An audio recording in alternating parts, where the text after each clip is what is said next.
शिव पुराण के श्रवण की विधि तथा श्रोताओं के पालन करने योग्य नियमों का वर्णन। शौनक जी कहते हैं, महाप्राज्ञ व्यास शिष्य सूत जी आपको नमस्कार है। आप धन्य हैं, शिव भक्तों में श्रेष्ठ हैं, आपके महान गुण वर्णन करने योग्य हैं। अब आप कल्याण में शिव पुराण के श्रवण की विधि बतलाइए, जिससे सभी श्रोताओं को संपूर्ण उत्तम फल की प्राप्ति हो सके। सूत जी ने कहा, मुनि शौनक, अब मैं तुम्हें संपूर्ण फल की प्राप्ति के लिए शिव पुराण के श्रवण की विधि बता रहा हूँ। पहले किसी ज्योतिषी को बुलाकर दान मान से संतुष्ट करके अपने सहयोगी लोगों के साथ बैठकर बिना किसी विघ्न बाधा के कथा की समाप्ति होने के उद्देश्य से शुद्ध मुहूर्त का अनुसंधान कराएं और प्रयत्न पूर्वक देश देश में स्थान स्थान पर यह संदेश भेजें कि हमारे यहाँ शिव पुराण की कथा होने वाली है। अपने कल्याण की इच्छा रखने वाले लोगों को उसे सुनने के लिए अवश्य पधारना चाहिए। कुछ लोग भगवान श्री हरि की कथा से बहुत दूर पड़ गए हैं। कितने ही स्त्री शूद्र आदि भगवान शंकर के कथा कीर्तन से वंचित रहते हैं। अब सबको भी सूचना हो जाए, उन सबको भी सूचना हो जाए, ऐसा प्रबंध करना चाहिए। देश देश में जो भगवान शिव के भक्त हैं, जो भगवान शिव के भक्त हों तथा शिव कथा के कीर्तन और श्रवण के लिए उत्सुक हों, उन सबको आदर पूर्वक बुलवाना चाहिए और आए हुए लोगों का सब प्रकार से आदर सत्कार करना चाहिए। शिव मंदिर में, तीर्थ में, वन प्रांत में अथवा घर में शिव पुराण की कथा सुनने के लिए उत्तम स्थान का निर्माण करना चाहिए। केले के खंभों से सुशोभित एक ऊंचा कथा मंडप तैयार कराएं। उसे सब ओर फल पुष्प आदि से तथा सुंदर चंदोवों से अलंकृत करें और चारों ओर ध्वजा पताका लगाकर तरह तरह के सामानों से सजाकर सुंदर शोभा संपन्न बना दें। भगवान शिव के प्रति सब प्रकार से उत्तम भक्ति करनी चाहिए। वही सब तरह से आनंद का विधान करने वाली है। परमात्मा भगवान शंकर के लिए दिव्य आसन का निर्माण करना चाहिए तथा कथावाचक के लिए भी एक ऐसा दिव्य आसन बनाना चाहिए जो उनके लिए सुखद हो सके। मुने, नियम पूर्वक कथा सुनने वाले श्रोताओं के लिए भी यथा योग्य सुंदर स्थानों की व्यवस्था करनी चाहिए। अन्य लोगों के लिए साधारण स्थान ही रखने चाहिए, जिसके मुख से निकली हुई वाणी देहधारियों के लिए कामधेनु के समान अभिष्ट फल देने वाली होती है। उस पुराण वेत्ता विद्वान वक्ता के प्रति तुच्छ बुद्धि कभी नहीं करनी चाहिए। संसार में जन्म तथा गुणों के कारण बहुत से गुरु होते हैं, परंतु उन सब में पुराणों का ज्ञाता विद्वान ही परम गुरु माना गया है। पुराणवेत्ता पवित्र, दक्ष, शांत, ईर्ष्या पर विजय पाने वाला साधु और दयालु होना चाहिए। ऐसा प्रवचन कुशल विद्वान इस पुण्यमयी कथा को कहे। सूर्योदय से आरंभ करके 3:30 पहर तक उत्तम बुद्धि वाले विद्वान पुरुष को शिव पुराण की कथा सम्यक रीति से बांचनी चाहिए। मध्याह्न काल में 2 घड़ी तक कथा बंद रखनी चाहिए, जिससे कथा कीर्तन से अवकाश पाकर लोग मल मूत्र का त्याग कर सकें। कथा प्रारंभ के दिन से 1 दिन पहले व्रत ग्रहण करने के लिए वक्ता को छौर करा लेना चाहिए। जिन दिनों कथा हो रही हो उन दिनों प्रयत्न पूर्वक प्रातः काल का सारा नित्य कर्म संक्षेप से ही कर लेना चाहिए। वक्ता के पास उसकी सहायता के लिए एक दूसरा वैसा ही विद्वान स्थापित करना चाहिए।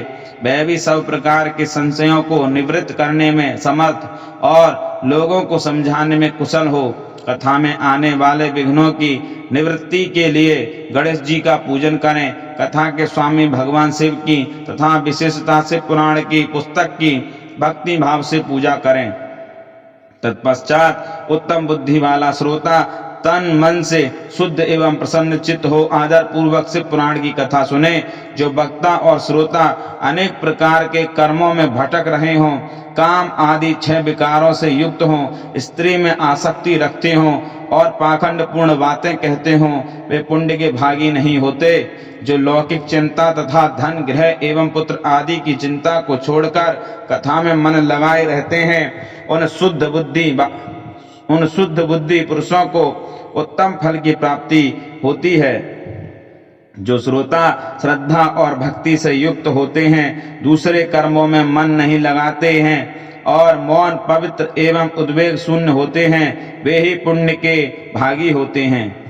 सूत जी बोले, सौनक, अब शिव पुराण सुनने का व्रत लेने वाले पुरुषों के लिए जो नियम है उन्हें भक्ति पूर्वक सुनो। नियम पूर्वक इस श्रेष्ठ कथा को सुनने से बिना किसी विघ्न बाधा के उत्तम फल की प्राप्ति होती है। जो लोग दीक्षा से रहित हैं, उनका कथा श्रवण में अधिकार नहीं है। मुने, कथा सुनने की इच्छा वाले सब लोगों को पहले वक्ता से दीक्षा ग्रहण करनी चाहिए। जो लोग नियम से कथा सुने, उनको ब्रह्मचर्य से रहना, भूमि पर सोना, पत्तल में खाना और प्रतिदिन कथा समाप्त होने पर ही अन्न ग्रहण करना चाहिए। जिसमें शक्ति हो वह पुराण की समाप्ति तक उपवास करके शुद्धता पूर्वक भक्ति भाव से उत्तम शिव पुराण को सुने।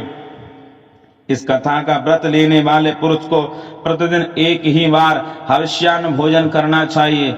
जिस प्रकार से कथा श्रवण का नियम सुख पूर्वक सद सके वैसे ही करना चाहिए। गरिष्ठ अन्न, दाल, जला अन्न, सेम, मसूर, भाव दूषित तथा वासी अन्न को खाकर कथाव्रती पुरुष कभी कथा को ना सुने। जिसने कथा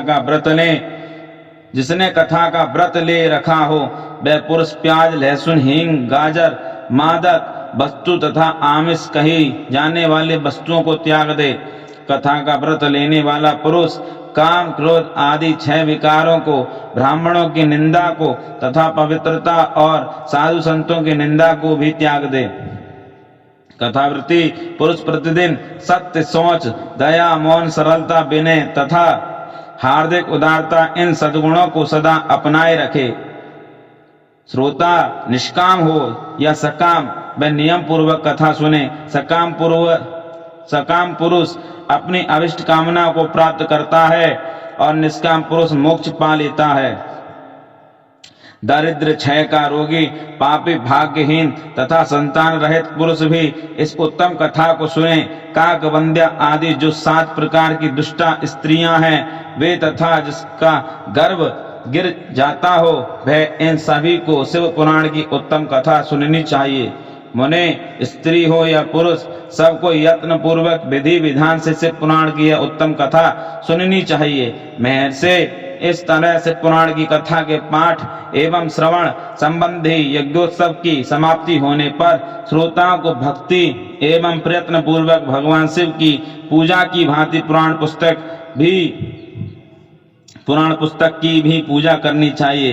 तदंतर विधि पूर्वक वक्ता का भी पूजन करना आवश्यक है। पुस्तक को आच्छादित करने के लिए नवीन एवं सुंदर बस्ता बनावें और उसे बांधने के लिए दृढ़ एवं दिव्य डोरी लगावें, फिर उसका विधिवत पूजन करें। मुनिश्रेष्ठ, इस प्रकार महान उत्सव के साथ पुस्तक और वक्ता की विधिवत पूजा करके वक्ता की सहायता के लिए स्थापित हुए पंडित जी का भी उसी के अनुसार धन आदि के द्वारा उससे कुछ भी कम सत्कार करें।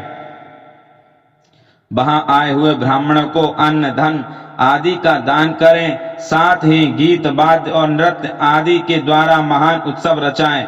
मुने, यदि श्रोता विरक्त हो तो उसके लिए कथा समाप्ति के दिन विशेष रूप से उस गीता का पाठ करना चाहिए जिसे श्री रामचंद्र जी के प्रति भगवान शिव ने कहा था। यदि श्रोता गृहस्थ हो तो उस बुद्धिमान को उस श्रवण कर्म की शांति के लिए शुद्ध हविष्य के द्वारा होम करना चाहिए।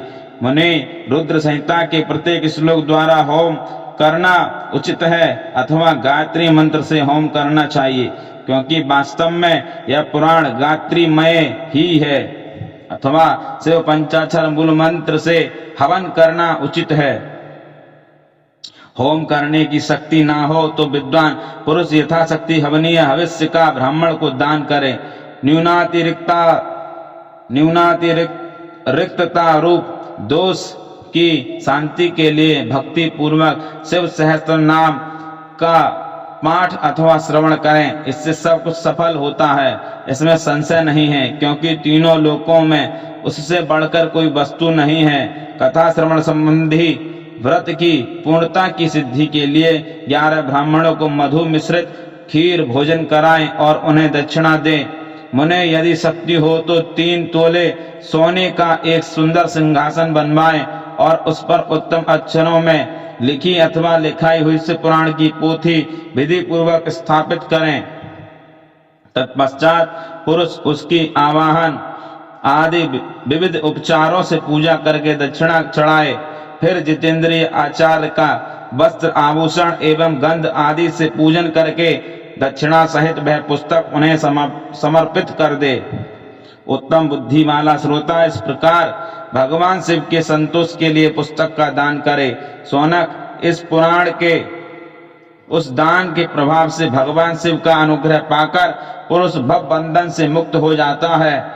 इस तरह विधि विधान का पालन करने पर श्री संपन्न शिव पुराण संपूर्ण फल को देने वाला तथा भोग और मोक्ष का दाता होता है। मुनि, शिव पुराण का वह सारा महात्म्य जो संपूर्ण अभिष्ट को देने वाला है मैंने तुम्हें कह सुनाया। अब और क्या सुनना चाहते हो? श्रीमान, शिव पुराण समस्त पुराणों के भाल का तिलक माना गया है। यह भगवान शिव को अत्यंत प्रिय, रमणीय तथा भवरोग का निवारण करने वाला है। जो सदा भगवान शिव का ध्यान करते हैं, जिनकी वाणी शिव के गुणों की स्तुति करती है और जिनके दोनों कान उनकी कथा सुनते हैं, इस जीव जगत में उन्हीं का जन्म लेना सफल है। वे निश्चित ही संसार सागर से पार हो जाते हैं। भिन्न भिन्न प्रकार के समस्त गुण जिनके सच्चिदानंद में स्वरूप का कभी स्पर्श नहीं करते, जो अपनी महिमा से जगत के बाहर और भीतर भासमान हैं, तथा जो मन के बाहर और भीतर वाणी एवं मनोवृत्ति रूप में प्रकाशित होते हैं, उन अनंत आनंद घन रूप परम शिव की मैं शरण लेता हूँ। बोलो शंकर भगवान की जय।